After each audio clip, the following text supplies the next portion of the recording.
ala alihi wa sahbihi ajma'in, amma ba'd. Yang saya hormati penyuluh agama se-Kabupaten Lombok Tengah yang berkesempatan hadir pada pagi hari ini. Yang kami hormati para guru DPK yang insya Allah tidak ada yang ketinggalan yang hadir.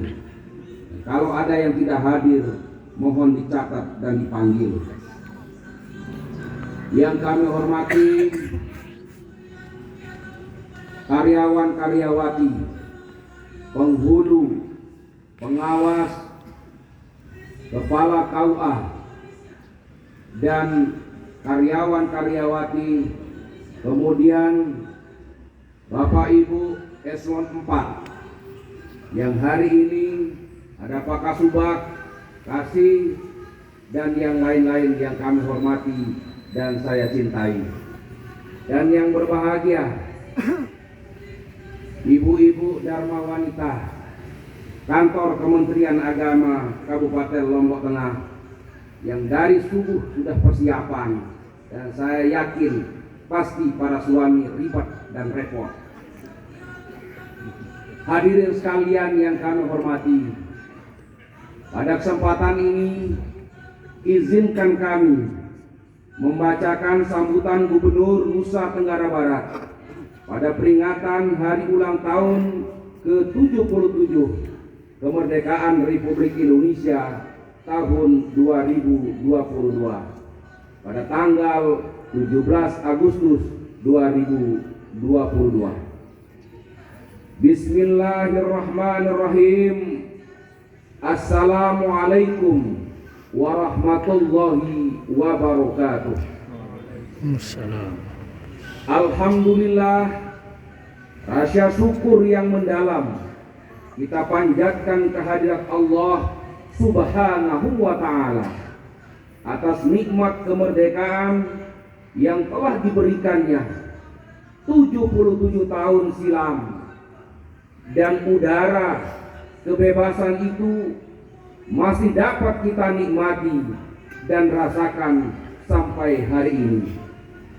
Segenap masyarakat NTB yang saya cintai dan saya banggakan, 2 tahun lebih ini kita menghadapi tantangan dan ujian, kecemasan sosial hingga tekanan ekonomi sangat dirasakan.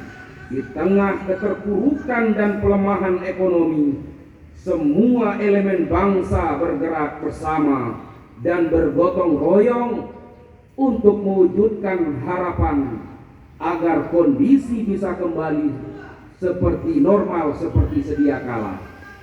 Alhamdulillah wa syukurillah.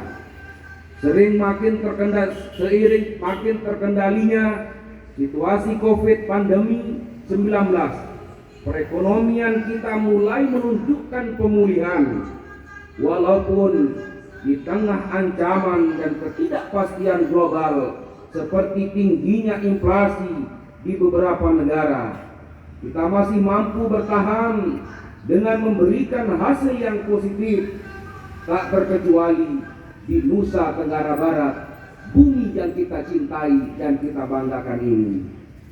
Hal ini tidak terlepas dari kinerja pemerintah dan gerakan masyarakat bersinergi untuk mencapai percepatan pemulihan kondisi ini di semua sektor dan siap bangkit menghadapi tantangan global.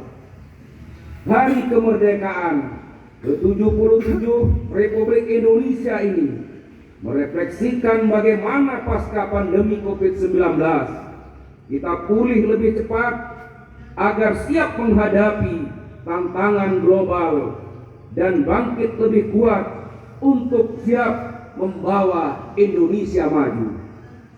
Tema Indonesia, pulih lebih cepat, bangkit lebih kuat, yang menjadi semboyan Hari Kemerdekaan tahun ini, memberi pesan kepada kita agar kita siap berubah menghadapi dunia yang penuh diskripsi. Indonesia pulih lebih cepat dan bangkit lebih kuat hanya akan bisa dicapai jika kita segenap anak bangsa senantiasa bahu-membahu dan saling bergandengan tangan dalam satu tujuan, menggapai cita-cita bangsa dan negara.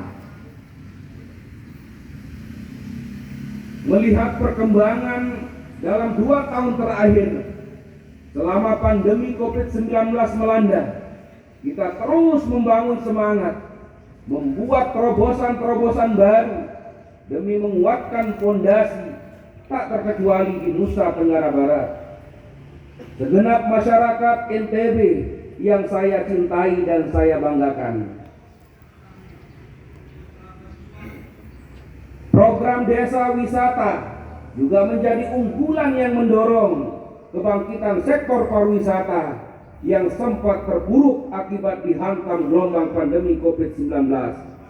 Banyak desa wisata di Nusa Tenggara Barat yang sukses menjadi percontohan, seperti Desa Kembang Kuning yang berkali-kali sukses meraih predikat sebagai desa wisata terbaik nasional dari Kementerian Pariwisata dan Ekonomi Kreatif.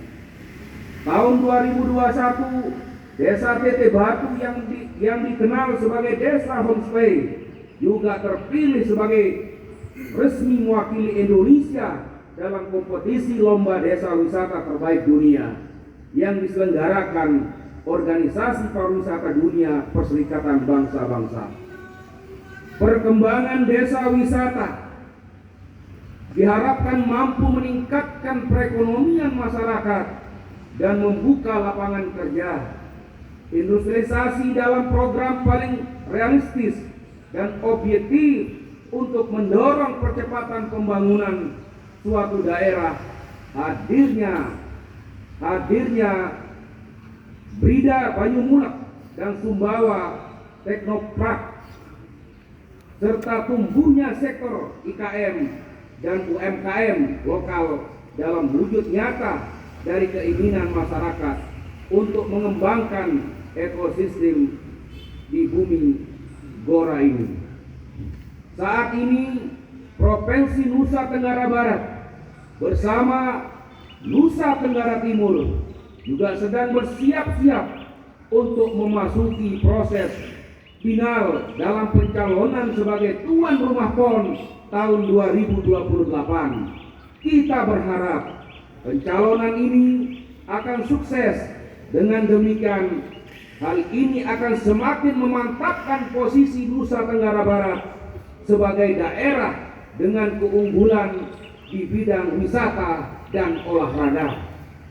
Segenap masyarakat Nusa Tenggara Barat yang saya banggakan, di tahun 2024 mendatang, seluruh masyarakat Indonesia, termasuk masyarakat Nusa Tenggara Barat, akan kembali melaksanakan pemilu dan pilkada serentak, yaitu pemilihan legislatif, pemilihan presiden, dan pemilihan kepala daerah.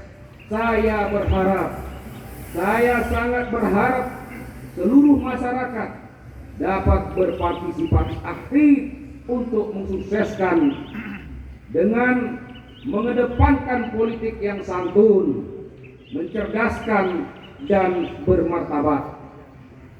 Sungguh kerugian besar akan kita hadapi apabila agenda pilkada dicederai oleh munculnya provokasi, fitnah, dan anarkis. Oleh karena itu, mari kita jadikan momentum pembangunan yang telah tampak jelas jalan arahnya ini. Hadirin sekalian yang kami hormati, demikian pesan dan harapan yang dapat saya sampaikan. Semoga Allah Subhanahu wa Ta'ala senantiasa memberkahi kita semua, menjadikan bangsa dan daerah kita pulih lebih cepat dan bangkit lebih kuat untuk Indonesia dan Nusa Tenggara Barat yang gemilang. Dirgahayu Indonesia, merdeka! Merdeka! Merdeka! Merdeka! Merdeka! Merdeka! Billahi taufiq wal hidayah. Wassalamualaikum warahmatullahi wabarakatuh. Gubernur Nusa Tenggara Barat Dr. Haji Zulkifli Mansah.